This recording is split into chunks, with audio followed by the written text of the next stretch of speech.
I'm Lauren Perreault, your data-driven realtor in the Portland metro area. A quick update from the week ending 2/22/26. Rates at OnPoint are 5.625% with 0.375 points. That's stable. At that calculation back week by week across history, we can see the true direction of demand. Rolling averages remove the weekly noise and show us whether the market is actually accelerating or decelerating. The 12-week rolling average for homes sold is modestly higher than the same rolling period 53 weeks ago. That tells us demand has improved slightly year over year, but not dramatically. This is not a breakout market. This is a stabilized market. Now let's look at active listings. We're sitting at 5,709 active listings. Last year at this time, we were materially lower. Inventory has been building compared to 2025 levels. But here's what matters. When we calculate the 12-week rolling average, you're going to get sick of hearing me say that, of active inventory and compare it to the rolling average ending the same week last year, inventory is still up double digits year over year. That means buyers have more options than they did last winter. But here's the nuance. The slope of that inventory increase is flattening. We are not seeing an aggressive acceleration of listings like we saw in mid-2025. It's still going up, but the rate of growth is slowing.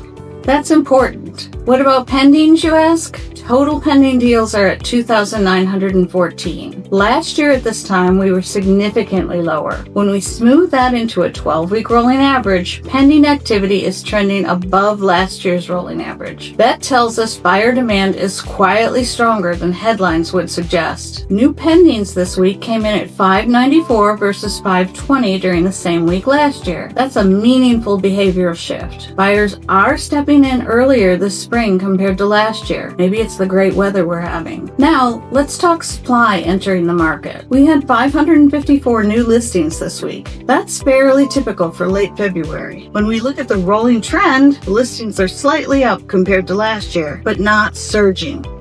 Sellers are participating, but they're not flooding the market. Price reductions came in at 511 this week, with 230 of those reducing by $15,000 or more. Last year during the same week, we had 461 reductions. So reductions are up year over year. But again, weekly reductions are noisy. The rolling average of price reductions remains elevated compared to pre-2022 norms, but it is not accelerating. It's stable at a higher plateau. That tells us sellers are still mispricing initially and adjusting, but it's not a panic cycle. Average days on market is 79 compared to 64 last year. Median days on market is 36 compared to 24 last year. So homes are taking longer to sell than they did last winter. When we smooth days on the market using the rolling averages, we see that time on the market remains elevated relative to the hyper-tight 2023-2024 window. But it has not worsened dramatically in the past 8 weeks. The trend is sideways to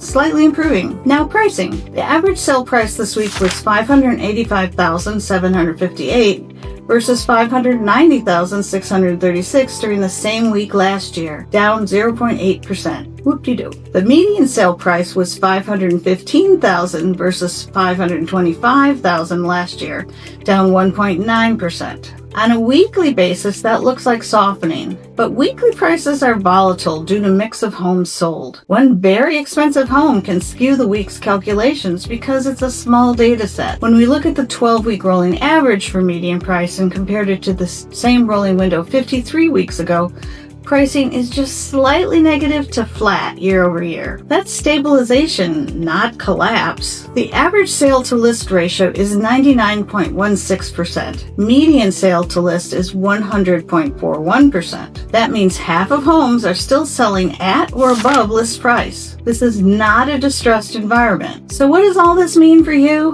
For buyers, this means you have leverage compared to 2021, but you do not have unlimited negotiating power. Well-priced homes are still competitive, and if you find the one you love, go for it. Don't hesitate because it might not be there. The good stuff is still going fast. For sellers, this means pricing discipline matters more than ever. The market is not rewarding optimism and aspirational pricing. You don't need to leave room for negotiation. If you do that, you won't get showed showings. And if you don't get showings, nobody can fall in love with your house. And if they can't fall in love with your house, they won't make an offer. So the market is rewarding precision. Canceled and expired listings remain elevated compared to ultra-tight years. That tells us some sellers are testing the market and withdrawing if their expectations aren't met. They might be waiting for a while. So let's summarize. Here's the big picture. Demand is slightly stronger than last year.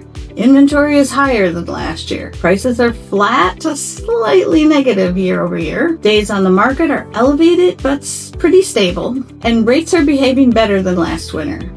This combination produces a balanced early cycle spring market. Buyers benefit from choice and negotiation room. Sellers benefit from improved demand relative to 2025. Move-up buyers are in a uniquely strategic position because they can negotiate on a purchase while still selling into a stable price environment. So the key shift I'm watching is the rolling average of new pendings. If that continues to climb while inventory growth flattens, we will see tightening by late spring. If you want to understand how all this data applies to your price range or neighborhood in Washington, Multnomah, Clackamas, or Clark counties, reach out. My blog breaks this down further at pdxhomesforsale.com. Lots of charts.